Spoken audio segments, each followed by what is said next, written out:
श्री रामनवमी काहींकी पालन करा जाए आसंतु जानिबा आजिर एई सुंदर भिडियो रे। हिंदू पौराणिक कथा अनुसार प्रभु विष्णु पृथ्वी पृष्ठ रे 10 थर अवतार ग्रहण करिसंती। एहा मध्यरु तांकर सप्तम अवतार थिला प्रभु श्री रामचंद्रंकर, जहा से त्रेतया जुगरे नेइथिले। प्रभु श्री रामचंद्रंक सह जड़ित बहुत कथा प्रचलित अछि, जहा मध्यरु गोटिए कथा अनुसार प्रभु श्री रामंकर पृथ्वी पृष्ठ रे जन्म नेबार कारण महादेव माता पार्वती को कहिथिले। चलंतु जानिबा ताहा कौन थिला। त्रेतया जुगरे प्रतापभाना, करिमर्दन आउ धर्मरुचि को ब्राह्मणों ठारू मिलिथिबा अभिशाप कारणरू सेमाने रावण, कुंभकर्ण और विभीषण भावरे जन्म नेइथिले। थरे सेमाने कठोर तपस्या करी ब्रह्मदेव को प्रसन्न कराइथिले। रावण ब्रह्मदेव को वर मागिथिले जे बानर और मनुष्य को छाड़ी तांकु आउ केही मध्य मारि पारिबे नाही, कारण से बानर और मनुष्य को तुच्छ मने करुथिले। कुंभकर्ण वरदान मागिबा पूर्वरु माँ सरस्वती तांको जिभरे विराजित होई इंद्रासन बदल रे निद्रासन मागी नेइथिले। विभीषण प्रभुंकर चरण रे सर्वदा अनन्य और निस्वार्थपर प्रेमर अभिलाष करिथिले।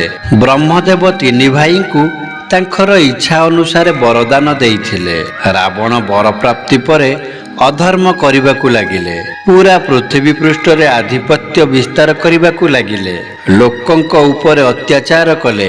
एहा देखि भगवान शिव कहिले, जेतेबेले पृथ्वी पृष्ठ रे अधर्मर संख्या बढ़ी जाई थाए, सेतेबेले भगवान विष्णु पृथ्वी पृष्ठ रे जन्म नियंती एवं दानवर नाश करी धर्म रक्षा करती। एथिपाई भगवान विष्णु अधर्मर विनाश पाई भगवान श्री रामंकर अवतार नहीं पृथ्वी पृष्ठ रे जन्म ग्रहण कले। तेबे चलंतु जानिबा भगवान श्री रामंकर जन्म किपरि होइथिला।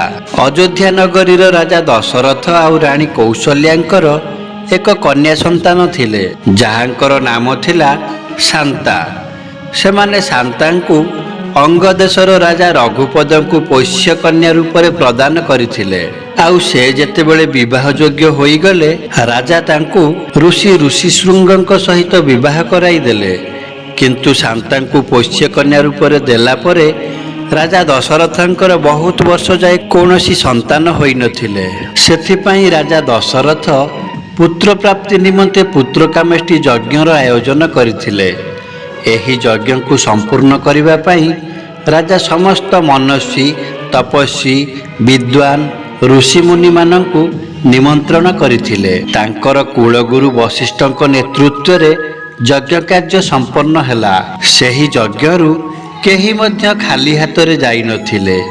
राजा समस्त ब्राह्मण मुनि ऋषि मानंकु यथाचित धनधान्य गो आदि दान देइथिले। यज्ञरु प्रसाद रूपे मिलिथिबा चरु अन्न को राजा दशरथ तांको तीन राणी को देइथिले। चैत्र मासर शुक्ल पक्ष नवमी तिथि रे पुनर्मास नक्षत्र रे सूर्य, मंगल, शनि, बृहस्पति तथा शुक्र निजर उच्च स्थान रे विराजित थिले।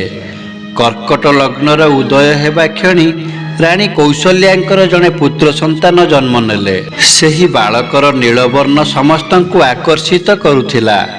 जिए मात्र सेही शिशु को देखुथिले तांकर नजर हटाई पारु नथिले। किछि विद्वानंक अनुसार रानी सुमित्रांक प्रसाद गोटिए पक्षी उड़ाई नेइथिला। सेथिपाई रानी कौशल्या और रानी कैकेयी निज भागरु किछि प्रसाद रानी सुमित्रांकु देइथिले। सेथिपाई रानी सुमित्रांकर दुईटी पुत्र जन्म नेइथिले। कैकेयी मध्य जने तेजस्वी पुत्रंकु जन्म देइथिले। चारि पुत्रंक जन्म खुशी रे अयोध्या रे उत्सव मनागला। समस्त देवता आकाश मार्गरु पुष्प वर्षा करबाकू लागिले। पुत्र मानंकर नामकरण करबा पई महर्षि वशिष्ठंकु आमंत्रित करागला। से नामकरण संस्कार करबाकू जाई कौशल्याଙ୍କ पुत्रंक नाम श्री रामचंद्र, सुमित्रांक पुत्रंक नाम लक्ष्मण और शत्रुघ्न एवं कैकेयीଙ୍କ पुत्रंक नाम भरत देइथिले। आगकू जाई मर्यादा पुरुषोत्तम श्री रामचंद्र निजर स्वभाव और निपुण नेतृत्वर गुण कारणरू ପ୍ରଜାମାନଙ୍କ ମଧ୍ୟରେ ଲୋକପ୍ରିୟ ହୋଇଗଲେ।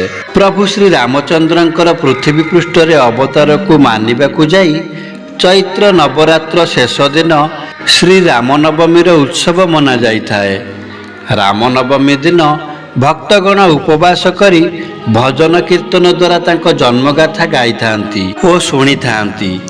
ଏହି ଉତ୍ସବ କେବଳ ଭାରତରେ ନୁହେଁ, ଅନ୍ୟ ଦେଶମାନଙ୍କରେ ମଧ୍ୟ ବହୁତ ଆନନ୍ଦ ଉଲ୍ଲାସର ସହ ପାଳନ କରାଯାଏ। ତେବେ ପ୍ରିୟ ଦର୍ଶକ ବନ୍ଧୁ, ଆଜିର ଏହି ଭିଡ଼ିଓଟିରେ ରାମନବମୀ ବିଷୟରେ ଜାଣିଲେ। ଭିଡ଼ିଓଟି ଭଲ ଲାଗିଥିଲେ ଲାଇକ୍ କରିବେ ଏବଂ କମେଣ୍ଟ ବକ୍ସକୁ ଯାଇ ନିଜ ହୃଦୟରୁ ଜୟ ଶ୍ରୀରାମ ବୋଲି ଲେଖିବେ। ଆଉ ଏଇଭଳି ପୌରାଣିକ କାହାଣୀ ଶୁଣିବା ପାଇଁ ଆମ ଚ୍ୟାନେଲକୁ ସବସ୍କ୍ରାଇବ୍ କରି ବେଲ୍ ଆଇକନ୍କୁ ଅଲ୍ରେ ରଖନ୍ତୁ, ଯାହାଫଳରେ ଆମର ସମସ୍ତ ଭିଡ଼ିଓର ନୋଟିଫିକେସନ୍ ଆପଣ ପ୍ରଥମେ ପାଇପାରିବେ। ଆଜି ପାଇଁ ରହିଲି। ଜୟ ଶ୍ରୀରାମ, ଜୟ ଜଗନ୍ନାଥ।